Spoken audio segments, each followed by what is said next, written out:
Ngoba kuyokudzelwa kuyawuvuka kunemandla ngemandla esiwashonke lamalanga manje siwasho nje noma ngakubani bese sijabulisa imndeni ukuthi kufesi gebeke usithi kungcwatshwa kunekubona kuyawuvuka kunemandla kana kushiwo kubonke.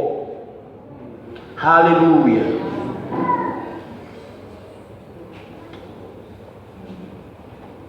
Uyawubona msini kuthiwa the blast of the trumpet of God. Isho njalo la.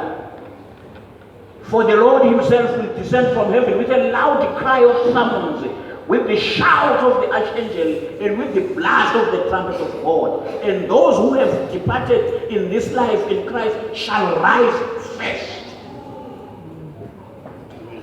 Praise the name of the Lord. Awuvuka kuqala bosikhova nakufakuthi nawo onke amaqhawe lasale ayibongo yenkosi ayawuliva leliphilo nabo bonke bomnakethu nabodzadzewethu labafela enkosini.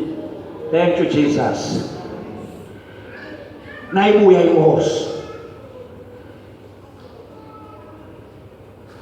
lithi eBhayibheli asihambeke sisela kule ndaba yeredi asihambeke siyofunda 1 Thessalonians 5 qhubela nje embidlana kancane funze verse 1 na 2 eqinisweni lapho chapter 5 kuqhubeka nendaba lela ku chapter 4 is a continuation. Ningayinaki le ndaba yema chapter nema verse kwabandelwa i-convenience le ndaba ike iqhubeke nje ibe yini kusukela ku chapter la kuya njengalapha nje kuqhubeka nango ku chapter 4 la ku 1 Thessalonians chapter 5